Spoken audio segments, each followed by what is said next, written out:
Mayong udto mga kapaglaom. Amo mga pag-abi-abi kaninyo dinhi sa programa nga maghatod sa pinakalabas nga mga kalihukan sa kapupudan sa lawak sa teritoryo sa hiniusang pwersa sa Southwestern Philippine Union Conference ug Southeastern Philippine Union Mission. Kininyong ubos nga igsoon, Riniel Capon. Karon Agosto 9, tuig 2025, among ihatod diha kaninyo ang mga pinakalabas nga mga balita nga nagsabwag sa kamaturan o nagdala og dakong paglaom ubuan ang puwersa sa katawan sa Dios. Kininyong kapaglaom, makardayham. Kami magatutok sa matag kalihukan nga magdala kanato sa pagdayig sa kaayo sa atong Ginoo o maghatod kanato sa pag-ila siyang gahom sa atong kinabuhi. Atong saksihan ang mga programa nga nagdala og paglaom ug paghimaya sa Dios. O guban kita sa pagsaksi sa mga kalihukan o kalampusan niini nga semana dinhi sa Mispa Live News and Commentary.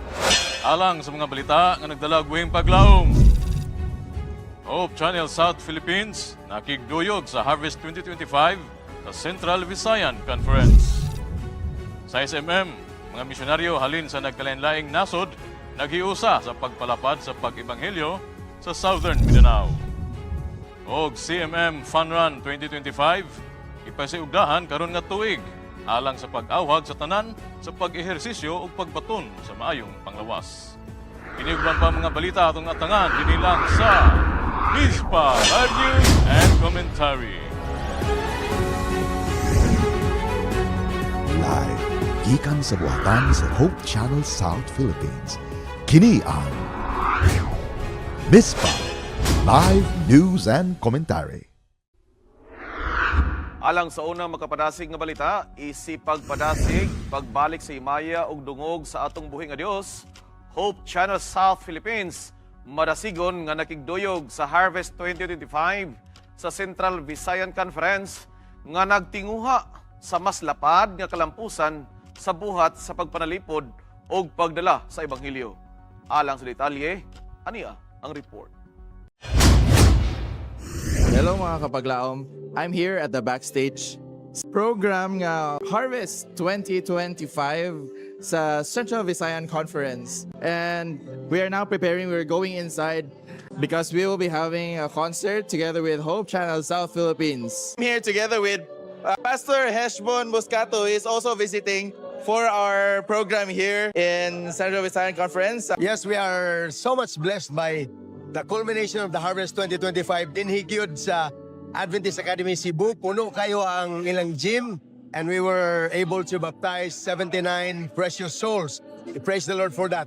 Right now, nag-concert ang Panimbayas Gabuntagon World Team, and we are very happy to know that this is an inspiration for everybody around Cebu City, ganin na Tagabuhol, and many other places of Visayas to come and join. Excited to witness this concert from Hope Channel South Philippines. Thank you kayo, Pastor, for your time. So, karon, wato na ta, masunod na ta sa atong concert. Thank you, Pastor.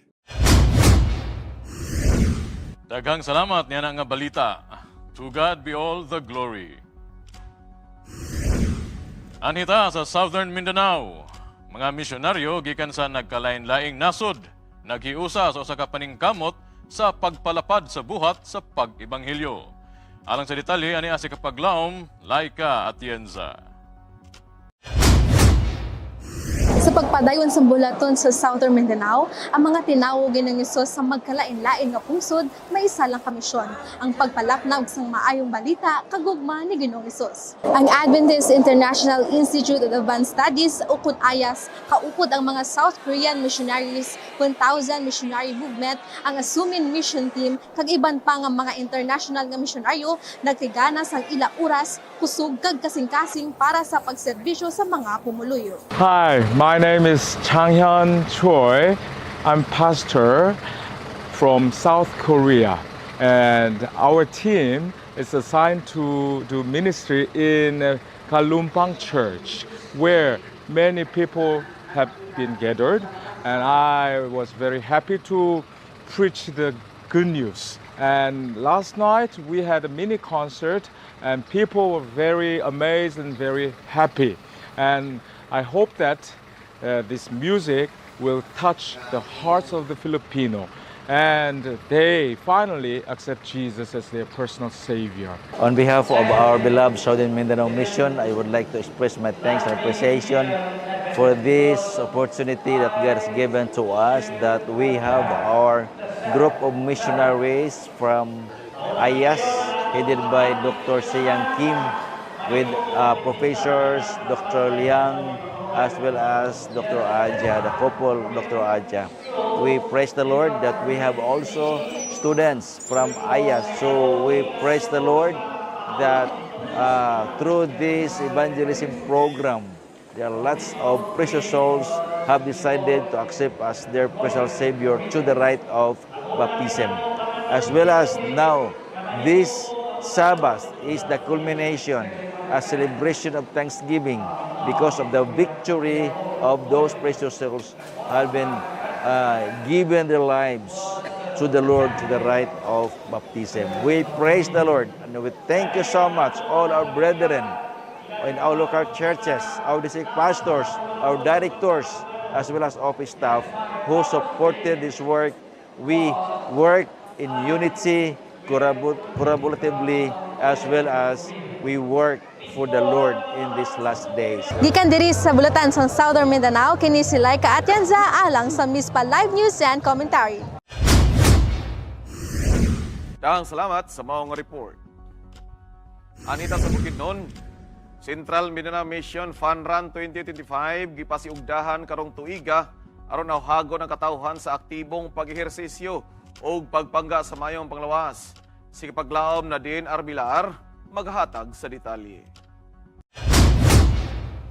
CMM Fun Run Step Up for Health 2025 sa unang pagpahigayon, kinigisalmutan sa kapin 500 nga mga runners nga nagikan sa nagkadaiyang dapit diri sa Bukidnon. Ang mga partisipante adunay nagkadaiyang estratehiya sa pagpangandam ni ini nga kalihukan. Matud pa sa usa ka kampiyon sa 10K kategory nga estudyante sa Mountain View College. Salamat ko sa Ginoo sa dugang kusog yung gatag nako nga din nahuman ako ang 10 km run. Sa preparation po danis, kailangan gid mo mahurot ang kusog sa imong lawas sa di mo makakuha imong goal nga time. Wa pa ko na-expect karon nga ma-champion. Lautay lang gyud. Now ang Central Mindanao Mission Health Ministry Department mao ang nagapasugda kauban usab sa daghan nato mga sponsor nining mao nga panran og malipayon ta nga malampuson karon adlaw. I am so happy and blessed no to be a part of this program sa CMM Fun Run. I hope nga daghan pa pud unta og mga events like this sa CMM and especially sa Adventist community kay it would bring us together and at the same time mag-glorify pud nato ang Ginoo ani nga events. Dili matukib ang kalipay sa mga coordinator nga naluyo ni ini nga kalihukan kay dili lang tungod sa kalampusan apan mao kini ang pinakauna nga fun run nga nahitabo nganhi sa misyon. Dako kaya mong pasalamat no sa ato ang mga participants sa ato ang fun run and congratulations sa mga nag-apil. Ang Ginoo naghatag og kalampusan ini ang mga runners safe na sa nakaabot sa finish line nga nagmadaogon. Kini nga kalihukan nagpahinumdum sa matag usa nga importante ang pag-ehersisyo alang sa pisikal ug mental. Gikan diri sa Central Mindanao Mission kini si Nadine Arbilar alang sa Mispa Live News and Commentary. Daghang salamat kapaglaom Nadine. Sa Western Mindanao mga higala, gipasidunggan ang pagbarog sa adlong Sabado, pinagi sa usa ka makahuluganon nga baccalaureate service. Si kapaglam Jade Shina Purbo magahatag sa balita.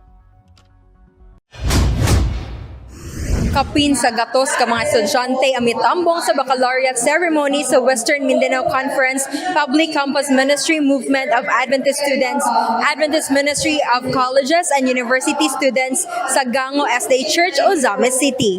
Ang kalihukan gitumong sa pagpasidungog sa mga Adventistang graduates gikan sa nagkalain-laing kurso uban sa dakong pagpasalamat sa Dios sa kalampusan o sa ilang matinud-anon nga pagbarog sa prinsipyo ilabi na sa pagpanalipod sa adlaw nga ipapahulay. Kini nga selebrasyon timaan sa determinasyon ug espirituhanong katakos sa mga estudyante. Bisan pa sa mga hagit sa klase, trabaho ug eksaminasyon, ilang gipadayon ng ilang baruganan sa Sabbath observance nga nahimong saksi sa ilang pagsalig sa Ginoo. Pinakalisod jud nga journey nako as SDA student is when I was on atong college student pa ko bitaw sa CMU. Then that time against jud kay si mama nga mag-apil-apil ko mga organization since nag-civil engineering man ko, and we all know that engineering is tough jud kayo, like grabe ang ko. Then ako mga classmate adto kay nag-isig tangtangay na, inana bitaw like nangatagak na sila, nangabagsak, inana kay sa ni jud siya nga kanang magkuan jud ka, magbanat yung study, mga inana bitaw. So si mama against jud siya, ningon siya nako nga kanang niana ka dira para mag-eskwela. So iset aside sa nang mga uban kinakay priority sa imong life. Then sa ako pong mind, priority pud nako ang pag-serve sa Ginoo. So mao to nga gi-fight gyud ako na sa kay mama, bisag always siya masuko nga naay na po event sa Masamikos, di na po ko ka-study, bisag sige siya kasukuan na ako gyud nang gi-fight sa iyaha nga mamo kuan like ko kay through ani ma-feel na ko ang presence sa Ginoo, ma-feel pud nako nga ginatabangan ko sa Ginoo. Lakip sa mensahe sa speaker sa maong kalihukan, iyang giila ang paningkamot sa mga kabatan-unan ug ang ilang baruganan isip kabahin sa katawhang pinili sa Dios. To the Hinungod Class 2025, I know that you have your struggle, I know that you have trials and all those things. I know that it paid off tungod kay nahimo mo karon nga nakagraduate og nakapasar jud mo. Nakapasar mo din hatubangan sa Ginoo, sa inyong ginikanan og sa inyong mga teachers.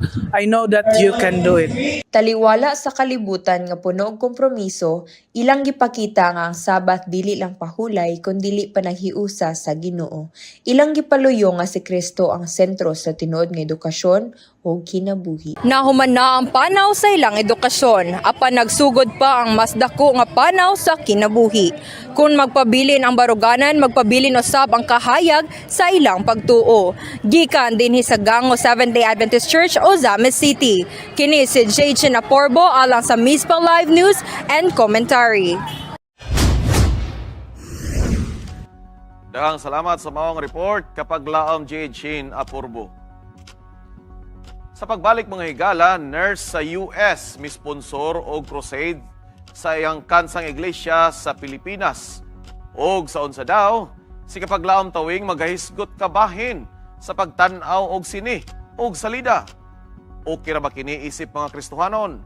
Og sa balitang internasyonal, aktibong pag-apil sa tanang miyembro misangpot sa espiritual nga pagtubo sa Minyamya District sa Papua New Guinea.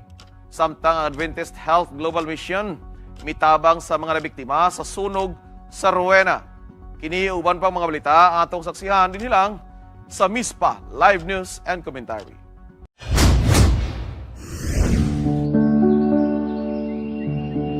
Have you ever been so anxious about something that you couldn't even find the words to pray?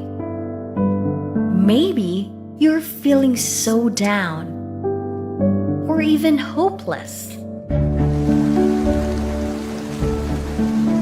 Look at these creatures in the sky. Luke 12 verse 6 tells us, not one of them is forgotten before God. If God cares for the sparrows and the robins, how much more valuable are we to Him? Know that there are no challenges or situations we face that God cannot handle. He is an all-knowing, all-seeing God who keeps His eyes on us, watches over us day and night. Now, why should you feel discouraged? God said, "Do not be afraid. You are worth more than many sparrows." So remember, if God cares for the sparrows, He certainly cares for you. A message from your friend, Hope Channel, South Philippines. Dahang salamat, niana nga painomdom. Sa Western Mindanao, usa ka nurse nga nagtrabaho sa Estados Unidos Misponsor og crusade alang sa iyang pinalanggang iglesia dinhi sa Pilipinas. Alang sa detalye, aniya si kapaglaom Ryan Shine Bagsikan. Usa ka higala nga nurse nga si Jobert Gutang, 57 anyos, membro sa Burbank SDA Church sa Illinois, USA, ug kanhing membro sa Barcelona SDA Church sa Pilipinas, ang misponsor usa ka simanang evangelistic crusade sa Barcelona. Uban sa panagtabang siyang kasamtangang iglesia, ilang gitabangan ang buhat sa pagkaylap sa ebanghelyo ngadto sa katawhan nga anaa sa iyang gigikanan. Ang maong panagtigom nga gidumala sulod sa usa ka semana nagpasiugda sa mga madasigon nga mensahe sa paglaom og kaluwasan pinaagi ni Kristo. Ang suporta nga ilang nadawat gikan sa US pinaagi kang Jobert og sa Burbank SDA Church nahimong dako nga panalangin sa lokal nga iglesia. The reason why I am doing this Bible prophecy seminar mainly because of my love of Jesus Christ. And I want the people to know about the love of Jesus Christ and His second coming. It's not my job to convert all these seminarians, people around here to Adventism, but just to let them know the Word of God. So when time comes, I'm not responsible of their blood that they didn't hear the Word that Jesus Christ is coming back. Ang suporta ni Jobert og sa Burbank Church nagpamatuod nga bisan layo sa lugar, ang gugma sa buhat sa Ginoo walay giilangot lanan. Kini nga buhat nakahatag og inspirasyon sa mga batan-on sa iglesia nga mahimong kabahin sa misyon bisan sa gagmay og dagkong paagi. As for financial aspect of this crusade, I didn't ask them to financial assistance. I just told them that I have a Bible prophecy seminar here in Barcelona Seventh-day Adventist Church. Then upon hearing the words, and they said they will give some financial assistance. So, and they even asked me to come. They're planning why we're not going over there and do the evangelism. And the pastor Samuel Inrio, going door to door before the prophecy so they will know that there is an event coming up. Sa panahon nga daghan ang nanginahanglan og kamatuoran, ang pagbati sa pagbalik o pagtabang sa lugar, diin nagsugod ang pagtuo usa ka ehemplo sa kinabuhi nga giuyunan sa Ginoo. Gikan dinhi sa Purok Daisy, Barcelona SDA Church, Dapitan City, kini si Ryan Shane Bagsikan alang sa Mispa Live News and Commentary. Alang sa balitang internasyonal, aktibong pag-apil sa tanang miyembro misangpot sa espiritual nga pagtubo sa Minyamya District sa Papua New Guinea. Samtang ang Adventist Health Global Mission mitabang sa mga nabiktima sa sunog sa Rowena. Si kapaglaom Glenn May Lumaktod Kahutay, maghahatag sa balita.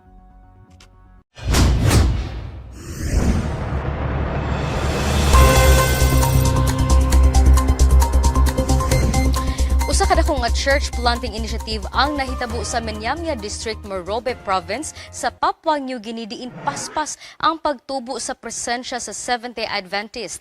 Gikan sa Hunyo 1 hangtod 16, 2025, gi-organizar ang programa sa Total Member Involvement kun TMI nga nagtigom sa gatusan ka mga miyembro sa iglesia, mga pastor, leader og volunteers nga nagtinabangay sa pagtukod sa pagdedikar sa daghang mga bag-ong simbahan sa rehiyon. Gituuhan nga kini nga inisyatibo nagsentro sa mga lugar nga lisud ug layo sama sa Taypa ug Minyamya Station. Sa tibuok kalihukan 11 ka simbahan ug mga balay sa pastor ang natuman ug nahuman og gidedikar. Kini nga inisyatiba nagsunod sa kalampusan sa PNG for Christ 2024 nga ang tumong mao ang pagtukod og permanente nga dapit sa pagsimba alang sa nagkadaghan nga Adventist sa maong rehiyon. Tungod sa grabe nga sunog sa Rowena, ang Adventist Health Global Mission ug Adventist Health Colombia George nagtinabangay aron matabangan ang mga empleyado ug komunidad nga naapektuhan. Ilang gilusad ang inisyatibo nga Rapid Response for Rowena Fire nga nagtigom og mga donasyon ug nag-organiza sa mga support events. Niadtong Hunyo 21, usa ka truck gikan sa World Vision ang miabot nga may dala nga 24 ka pallets nga emergency supplies. Philippines. Ang mga hinabang gipang apad-apod sa Colombia George Food Bank uban sa suporta sa mga voluntaryong staff sa Adventist Health. Bisan pa sa pagpadayon nga kalayo ang ilang dali nga pagresponde, nagdala og paglaom og tabang sa komunidad nga nagpakita sa ilang tinud-anay nga misyon sa pagserbisyo sa panahon sa crisis. Alang sa dugang nga kasayuran, pwede nato bisitahon ang opisyal nga mga balita sulod sa Seventh Adventist ang ANN ug Adventist News Network sa Facebook ug website. Mao kato ang mga impormasyon nga nakailap kay sa balitang international. Ikaw ug ako mahatagan og paglantaw sa maayong kasinatian bisan asa man sa kalibutan. Hangtod sunod higayon kini si Glenna May Perez lumaktod alang sa MISPA International. Daghang salamat kapag laom, Glenny. Sa laing bahin, gipahugtan ang mission-driven partnership tali sa SULADS Philippines o sa Education Department sa Southwestern Philippine Union Conference alang sa mas ligon nga suporta sa edukasyon ug misyon. Alang sa dugang detalye, ani ang report. Usa ka dakong lakang alang sa pagpalapad sa Departamento sa Edukasyon sa teritoryo sa Southwestern Philippine Union Conference tali sa SULADS Philippines, usa ka programa nga naghatag og di kalidad nga edukasyon nga nakasentro kang Kristo sa mga lisod maabot ug kulang sa serbisyo nga mga komunidad. Pinanguluhan kini ni Dr. Oliver Pido, ang kasamtangang Education Director sa Southwestern Philippine Union Conference o ni Pastor Ephraim Pitugo sa pagpangulo sa SULADS Philippines. Usa kini ka makasaysayanong higayon sa paghiusa sa unang hugpong alang sa malungtarong ilhanan sa pagka-Adventista o sa epekto sa mga lisod maabot nga lugar pinaagi sa Adventist education.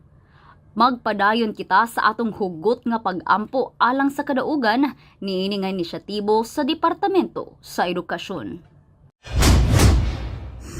Daghang salamat, yan ang update. Og dugang nga mga updates gikan sa maong departamento sa atong iglesia. Atong mahinabi ang atong Directress alang sa edukasyon sa Southwestern Philippine Union Conference, Dr. Oliver Pido. Mga aktibidades ug programa atong pagahisgutan kauban si Kapaglaom, Maker. Kapaglaom. Mayong hapon o kapisabat sa ato nga paglaom. Welcome sa ato nga MISPA Commentary. Karon nga kaponon atong makauban via Zoom gikan sa Butuan City ang ato nga pinangga og talahoron nga inahan sa Education Department sa Southwestern Philippine Union Conference, Dr. Oliver Pido. Doc, mayong hapon og happy Sabbath. Mayong hapon, Sir Maker. Happy to see you and to all of you, happy Sabbath. Doc, kumusta ang ato nga Education Department? Education Department is thriving very well. Daghantag na identify mga opportunities as well as problems nga ginahinay natong sulbad. So it's a one day at a time, but it's a very sustainable and very consistent operation sa atong system diri sa atong Adventist education sa atong territory. Thanks for asking, Sir Maker. Thank you for that, Doc. Doc, pwede ba natin mabalaan ang mga highlights or mga programs o ato nga mga accomplishment sa atong Education Department? It's still half of the year, no? It's still like almost half of the year coming. Pero grabe ka full pack this year, Sir Maker. We started with the Pathfinder-wide Camporee kasi ito was co-hosted by the Education Department, if you recall. Dito sa Mountain View College. And then, we also brought all of our teachers, almost 300 of our teachers plus dependents dito sa Thailand for the SSDY Teachers Convention. So that's a lot. And then we pushed through with the much needed trainings like the kindergarten teachers training. And then we also jump-started the series of research workshop. If you recall, we had a workshop for teachers last May, for research, qualitative research workshop for teachers last May. And then last week, we started this series for our high school students, research workshop for high school students, which covered science investigatory project, qualitative research and quantitative research. That the cluster 1 had it last week. Cluster 1 covered North Central Mindanao Conference and Northeastern Mindanao Mission. This week, we also had it for Central Mindanao Mission at Mountain View College. And on September, it's going to be for Cluster 3 covering Western Mindanao Conference and Zamboanga Peninsula Mission. So far, daghan gapanghitabo diri sa atong department. But other than programs, we do have policy implementation, such as, if you recall, we do now have an education fund policy. We adopted the policy of Southern Asia Pacific Division that 10% of the COP of the church, the mission, and the union will go to the education funds. Hence, starting this school year, we have already downloaded a few millions para sa atong scholarship for Adventist pupils, atong mga elementary schools diri sa atong territory, para sa mga financially challenged yet deserving students. So we have started that, and we're already in the process of finalizing the memorandum of agreement with Adventist University of the Philippines for a new cohort. It's a union initiated cohort for Master of Arts in Education, major in elementary education. This is a program for our elementary teachers. This is on top of the cohort of Southern Asia Pacific Division, and this is out of the education fund as well. So many things are happening right now and are to happen within the year. And if you recall also, during this year, part of last school year, we already revived the achievement test for both elementary and high school. So gibuhi natin na siya.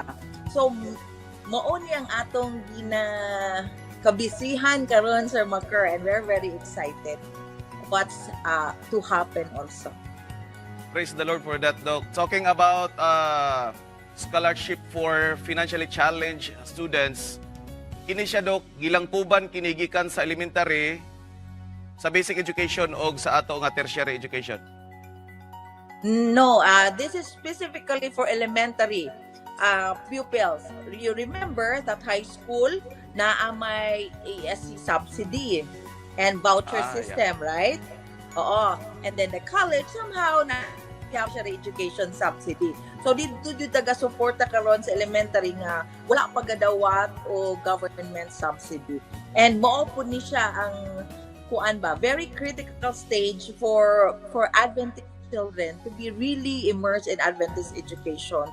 So mo nang dito taga-tutok ka, sir. Tinuod ka na, Dr. Oliver. Og Doc, doon natin nadunggan. Here's lang. Pero doon natin nadunggan nga na mga Adventist school nga nagadawat o scholarship or support gikan sa government, financial support gikan sa government. Unsa kini ka tinuod? I'm sorry. Kung naatay government. Doon natay mga Adventist school nga doon na ba yung Adventist school karon nga nakadawat na og financial support gikan sa government? Are you referring to elementary schools? Elementary schools, Dr. Oliver. Okay. Wala pa jud. It started nga sa una, I was even part of the committee hearings of the basic education ng Congress. Naa jud tuon tay bill for subsidy also for the elementary, but somehow karon wala pa man tay nadunggan nga na-push jud ang bill. So siguro natin mga elementary schools nga naay good partnership with the local government units nga gadawat sila. But as a national program, I still do not know kung naana. Dr. Oliver, kung ma-materialize na kini siya nga program, unsa ka ang posible nga qualification sa ato nga mga bata para maka-avail sila ni ani nga financial support or scholarship? Well, if you're referring to the government scholarship program, it might be similar to the high school. It's really more on the qualification of the school to be a partner with the government, no? Kaya kaning atong mga schools karon sa high school and colleges nga ga-partner with the government to receive subsidy from the government, ga-establish ni sila sa ilang competence, and we really have to kanang establish the fact nga an institution is reliable and also delivers quality education. So ang ginahimo karon while waiting for that bill to be passed and approved is to strengthen our elementary schools. Nga just in case maabot ni siya, all our elementary schools will be qualified. So we're really strengthening the AAA compliance, AAA accreditation compliance, and even when we're ready, then our elementary schools should be open for accreditation under the Federation of Accrediting Agencies of the Philippines. Daghang salamat nga na, Dr. Oliver Og. Thank you kaayo. Dr. Oliver, as we move forward, unsa man ang atong focus o goals karon nga tuig sa atong Education Department? Well, we will continue with the activities based on the calendar of events, but there are several things that we're looking into. Kanang wala pa dito sila na fully implement. One is the pilot school for special education at North Central Mindanao Conference. Somehow na natay mga base 1 preparation na naka-approve naman dyan na sa Exicom. And number 2 is the partnership with SULADS Philippines. How SULADS Philippines literacy program can be adopted under the system, na instead of being adopted by DepEd eventually, dapat makontinue ang ministry through Adventist Education System. Mo na itong ginatanaw. Another special program nga na-approve na po sa union, and we're already starting talks with counterparts from different unions within the Southern Asia Pacific Division, is the exchange programs, local and international exchange programs for teachers, and local and international exchange programs for students. So this is we're doing this to really expand perspective when it comes to mission on a global context, and also the support of the globalization campaign of the education system of the Philippines. Dr. Oliver, ang atong globalization program, nakita na to ni siya sa high school. Apil ba ni ang elementary department na to? Oh, well, as of now, we're more tutok karon sa high school, no? Na-pilot na sa Mindanao Mission Academy last year with West Indonesia Union Mission. Kining atong students were sent there for like 3 weeks to be immersed in others and our sister schools there. Ang elementary, dili pa siguro, but elementary teachers were looking into that. Yes. Hopefully, ato nang iyang po, Dr. Oliverdo, nga maapil ang ato nga mga elementary teachers. O malipayon kami nga niana nga programa. No? Apil din siya in the party, and sa among ipa-approve, apil ang elementary teachers. Yes. Praise the Lord. Praise the Lord yan, Dr. Oliver. O, Doc, pwede ba na ito babalaan? Naka-mention ka ganina o mga challenges. Pwede ba na ito babalaan ang ato nga challenges sa Education Department? Naadyo tayo mga challenges, sir. Number 1 is really the resource challenges, no? Daghan pa dyan tag mga schools nga makita nato, we could do better if only we have more money. That is really the reality. But the good thing about it is having a very strong school board in the elementary level and also in the high school and the college. The same lang na, no, nga mga problema. Dahil gravity. But what I saw during our rounds in all of our elementary schools lang muna, nakita namo nga pag ang school board kusog, o kanang ginaduphan jud bitaw, and the church has a strong ownership of the sense of ownership of our elementary school, bisag sa kalisod mutindog jud ang atong elementary schools. So mo nang karon kung you go around the territory of the union, daghan kaayo, almost all of our campuses, elementary schools ga build. Because during AAA, we are in one direction. So for example, this is now the vision, this is what is to be achieved by all our elementary schools at this phase. We make sure nga gina-comply na sa itong mga schools, and also to be able to have our leaders. When I say leaders, this includes the school board, the administration of the school, and even the church leadership, to catch a vision of what quality Adventist education should look like, sound like, and fit like. So mo ang atong mga challenges karon, other than naapapod sa atong system ang dapat i-correct, lalo na when it comes to the employment concerns of our teachers and the compensation system of our teachers.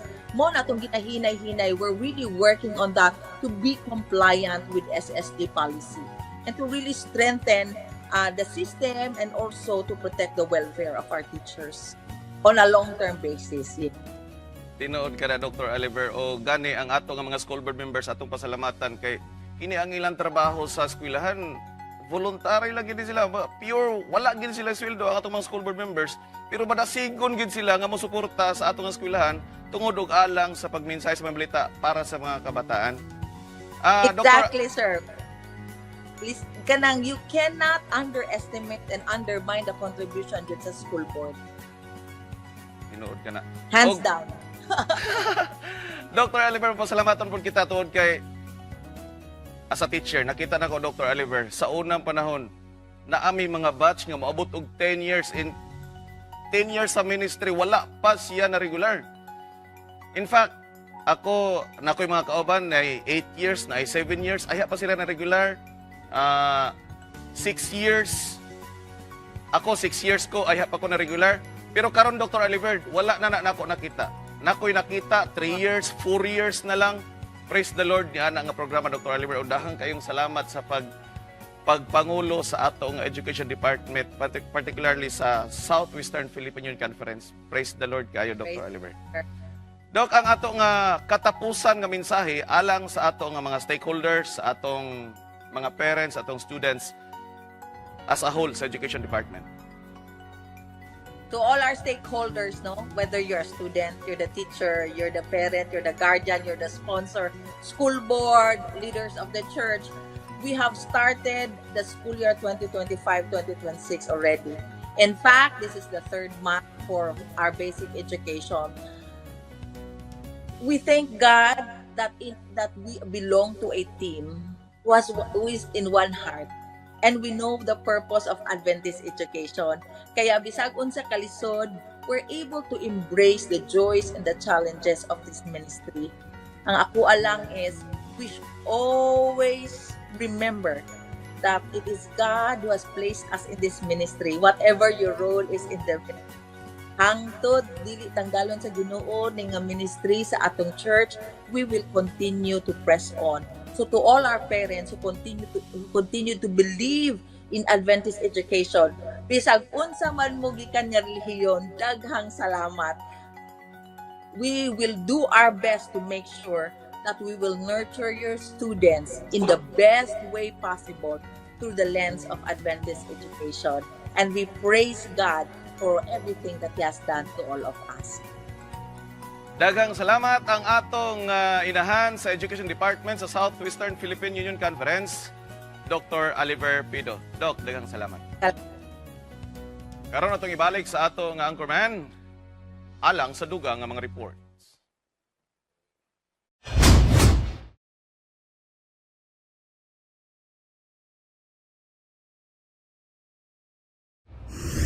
Daghang salamat niya ng maundanon nga diskusyon. O kapag laom Riniel, daghan tayong nakalap nga mga balita karong semana ha. Gani malipayon kita nga ang ato nga kanhi nga presidente sa North Central Mindanao Conference. Naa na siya karon dire sa ato nga union. Si Pastor Chris Bacalares. Atong at may nito ng ato pag-welcome sa ato nga pangulo kanhi sa NCMC ug karon nabutang siya sa Adventist Mission. Okay. Welcome, Pastor Chris Bacalares. Wala na tayo kung ano, nga, karon nga tuwing, nag-start dito sa CMM, ang ilahang fun run sa 2025, ng ilahang kalihukan dito, nga nindot na siya mga paglaom, kay ilang ginaawhag yun ang mga kaigsuunan dito, nga ampingan ang atong panglawas, o dapat aktibo sa ehersisyo. Tinood ka na. Para na ako, dapat kon. So kapag lang rin yun ka na, nagapinamdam ka nimo nga, mubalik na ikagdula. Balik na ikagdula. Daga na ikadya sa basketball court. Sakto. kini atong lawas manggod gakatigulang dili gakatigulang gakaidaran Idaran lang. gakaidaran gakaluya mo na nga maningkamot ta nga bahalag idaran basta baskog gyapon. Baskog. Batan-on og panglawas. Batan-on og gunahuna. Batan-on pag gyud og lawas.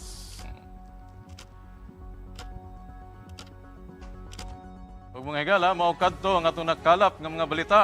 Atong nasaksihan ang mga nagkalain-laing mga positibong balita ug mga sugilanon sa paglaom. Kining ubos nga igsoon, Riniel Capon. Sugilanon nga makahatag kanato og kadasig ug kalig-on sa atong pagtuo kaninyong kapaglaom makardayham sa kanunay nang hinaot nga mga pulong sa gugma magpatigibabaw sa matag usa kanato. Ang Ginoo magaban kanimo ug kanako samtang kita mga padayon sa paglawig aning biyahe sa kinabuhi karon tuig 2025. Pauli sa atong matuod nga puloy-anan. Ang tuod sa sunod higayon, may our Heavenly Father who watches over us. Watch over you and me. Till we meet again here on Mispa Live News and Commentary.